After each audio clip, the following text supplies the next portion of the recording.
Oh my God, we're actually live. That's amazing news. All right. What's going on, everybody? It's Rob Garcia, the Warrior Strategist. And it is a little bit afternoon. We have a lot to talk about today. And today's topic is going to be gatekeepers. Now, before we get started, as always, my content is brought to you by Shift Magazine. We're working on the next issue, the final issue of the year, but you can read it free at shiftlifedesign.com if you are so inclined. I love having new readers checking it out, telling me about the content, and letting me know if it changed their life.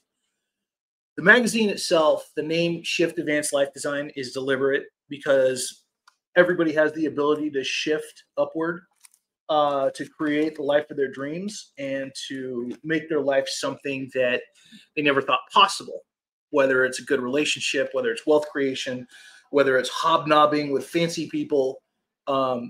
Shift always stands for an upward and amazing evolution in your life, which is why I chose that title. But yeah, read it free at shiftlifedesign.com. So today, there's been a lot of stuff happening, but today we're going to talk about gatekeepers. We got a couple of announcements to make. We're going to shout out some events, and be sure and drop some comments. Let me know what you're working on. This broadcast is going out to Facebook, all my Facebook business pages, the Shift Life Design business page, LinkedIn, and YouTube. Eventually, it'll go to X. I just really don't feel like paying for a premium subscription yet. So let's talk about gatekeepers, and then we'll have some mini announcements, and then we'll return back to the discussion. But gatekeepers fascinate me, and the definition is just somebody that has access to a lot of people or events or an entire network that can be beneficial for you in your business. I categorize the gatekeepers in my life by the people that throw a lot of events in San Diego. And I'm very fortunate and blessed to have met almost all of them that, that I want in my network. And we talk about gatekeepers. We talk about Brett Davis at Blue Lapis Media. We talk about James Hickey at sdnetworkingevents.com. We talk about Marie Wade at Fire Up Connect.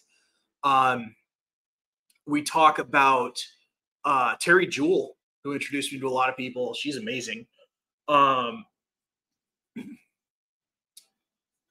Bianca Villarte, San Diego Happy Hour, More Bang for Your Buck, which has turned into a group with tens of thousands of members. I just went to one of her events last night. It was downstairs, so that was a pretty easy one. Thank you, Bianca. I had an amazing time, and I always love her crew because she hangs out with like the nicest people ever, and they're always fun to be around. They're very energetic. But it's important that you have gatekeepers in your life because they can fast track you to a lot of things. I'll tell you, I go to James Hickey's events. I do PR stuff for them. I advise him on PR affairs. But the number of people I have met that are like-minded, the number of people that will probably turn into PR clients eventually, cannot be spoken for enough. And when you make friends in an alliance with a gatekeeper, you promote their stuff, you help them in their endeavors, it's going to trickle down to you. It's going to come back to you. It's going to open up doors that you wouldn't normally have. And I started realizing this as I got a little older, that if you find somebody that falls into the definition of gatekeeper, help them. If they're cool and there's somebody that you want to like partner up with and you really like dig what they're doing, there are a lot of ways you can help them. You can find out like what their business model is, like if they're doing events or if they got something coming up or whatever, and promote them on social media, interview them, send them to people that can interview them.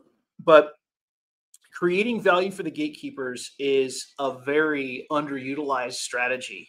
And I know this sounds a little robotic and not on the human side of the house, but It's very true. And it goes past like just trying to do something for your own gain. When you meet a gatekeeper, you have somebody in your community or in your network or your world, and they're doing great things and you appreciate what they do. Think about what obstacles they're going through. Think about what they could use. These things are important because you'll have more opportunities for yourself. You know, Tammy Moses taught me that a rising tide lifts all ships, and that's an old Navy idiom, but it's very true. And once I got into team building, once I got into supporting other people, really thinking about the other person, that's when people started to see me as a more serious business figure. So anyway, let's get to our first announcement. Micho's Lebanese Grill will be participating in December nights at Balboa Park. I would participate, but I have reserve duty, so I'm taken for this weekend. I apologize. I had to cancel a lot of things because reserve duty just kind of popped up. But check it out if you go to December nights at Balboa Park and look for Micho's. Here's a little sample of what kind of stuff they have. Beef gyro with salad and drink, $13.99. Spicy beef and chicken served over basmati rice with sauce. Sausage pie, feta and mozzarella in a flaky crust. So as you can see, Micho's is not messing around. Mike Najim brings you the best Lebanese food in San Diego, and I will that is the hill I will stake my claim on. Absolutely love Micho's, what they do, the freshness of the food, and my God, the sausage pie is crazy. Like when you start to have Mediterranean food on a regular basis, you start to learn like all these like specialty dishes and spices. The sausage pie it's like dough that's filled with mozzarella, spiced beef, and a few other like little things, and then it's baked into this crazy pie with feta cheese. It is absolutely delicious. Mike makes a couple different types of it, but one of my favorite things on the menu, I always share it with people when I take clients there. The meat pies are incredible, and the lamb. I just had the lamb kebab dish, and that was spectacular. I cannot recommend Micho's enough. 1459 University Avenue in San Diego. I'm getting hungry just thinking about it. This is the problem with having a cafe as a client. All right. So going back to Gatekeepers, let's list out real quickly how you can help them. So right out the gate, figure out what they're doing, what they're working on, and then start driving traffic to them. Start promoting their stuff. Start, sharing their things on social media. When you go to their events, don't be a wallflower. Don't just like walk in, say hi to the gatekeeper or the host or hostess, and then just hide out somewhere. Try to do the old Bill Clinton strategy of getting to know everybody in the room. Walk in, learn their name, learn what they do. And it's okay to ask them like what their biggest problem is they're trying to solve right now.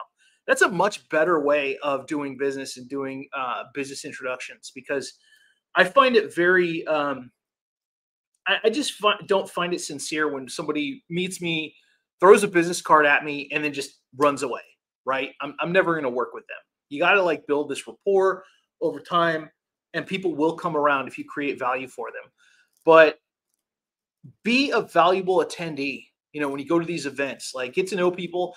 I set up the catering for James's last event, and I'm talking like hands-on set it up, like delivered it there myself, carried it there, set up the display, set up all the utensils, had a beautiful display so that when James's event was wrapping up and it was the networking part, everybody could have a Lebanese feast. That's part of being a good guest, right? That's above and beyond. And then Mike was nice enough to donate the meal to us. So everybody won in that scenario. And Micho's got a lot of good press and video. But that's one way you can take care of the gatekeeper. Because if you think about it, put yourself in the gatekeeper's shoes. Everybody just shows up, watches the presentations, wants to hand out some business cards, maybe get some leads, whatever. Nobody really thinks about it from the event organizer perspective.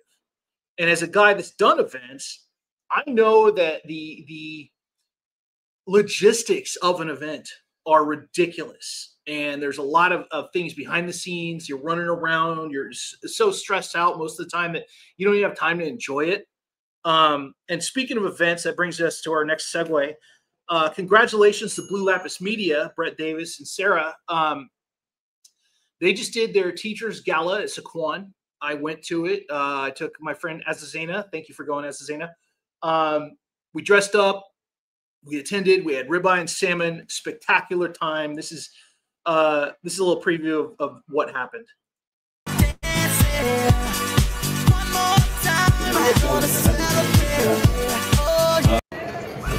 Here we go.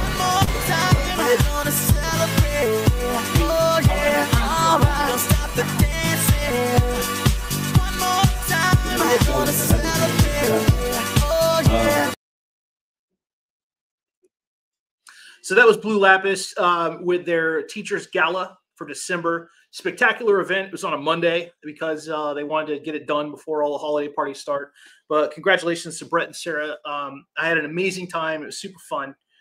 But understand, when you do events, are you just an attendee or are you a participant? And there's a huge difference. And I'm getting into being more of a participant, an active, hands-on person. I asked the host hey, do you want me to set drinks out? Can I help you like set up furniture, set up chairs? You know, do you want me to greet people? Do you want me to take tickets? All this shit. And it's almost like being a volunteer, but you're going to get looked at extremely favorably if you become more than an attendee and you become a participant. So last night, Bianca had her her social social group at Inside Out party of 10 people. And I bought a charcuterie board. I bought 2 things of onion rings and just shared it for the table. I didn't eat any of that stuff. I just shared it with the table, sent it down to make Bianca's event, more festive, made sure everyone got fed.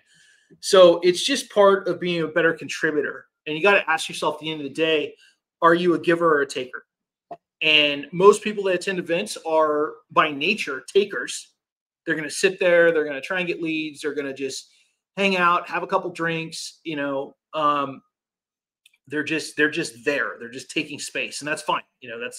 That's the purpose of an event. But when you're trying to forge these relationships with gatekeepers, and you want to go further and you want to stand out, be an active participant, not just an attendee. So that's my advice. That's how I've made friends with all these cool people. I get event invites all the time.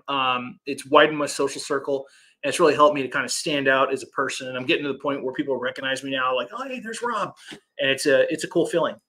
All right, we got our last segue for the day, and this is a big one. Huge announcement for Ted Fox. So Ted's been a client for a long time, and he's a mechanic in Texas. We actually got his magazine done, Blue Collar Hot Rodder. And it's a very, very big magazine. It's like 86 pages or something. But congratulations, Ted. You can read it for free on Facebook. If you go to Blue Collar Hot Rodder, they have their own page. But you can see all the cool things in here. We've got like engine articles. We've got articles about women in racing. We've got Ted's performance tips. We did a lot of different types of things for people that enjoy cars. Some of it's engine based, some of it is Pontiac based, some of it is racing based and historical. We have an interview with Don O'Keefe, who ran Poncho Perfection, and we've got excerpts from his new book. Don Keefe he's a prolific Pontiac writer and good guy. So Ted gave him a full interview, and we got a little promo video here for Blue Collar Hot Rodder magazine. Do you enjoy reading about classic cars? Then check out Blue Collar Hot Rodder, a brand new magazine. Founded by a mechanic in Texas that loves Pontiacs, Blue Collar Hot Rodder is free to read.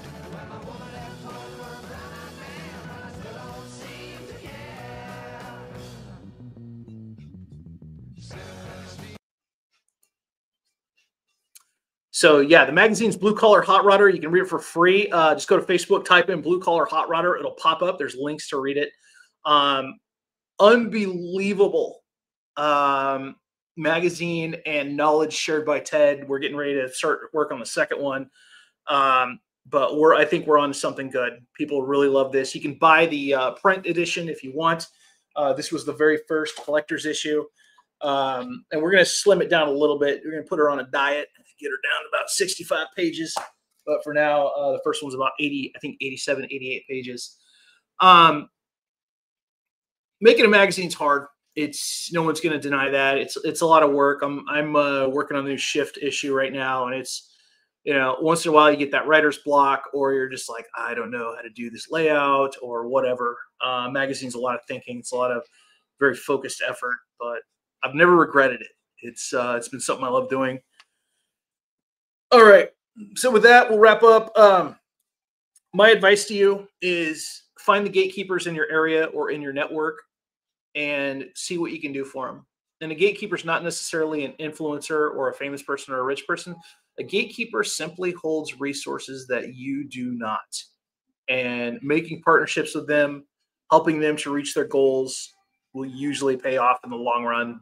Something that's worked quite well for me is just isolating high-end people in my network, building those relationships with them, building trust. I don't even try to sell them anything. Just it becomes clear over time, like what I do. And they'll come to me when the time's right. And, somebody meets me, they don't have to like hire me immediately.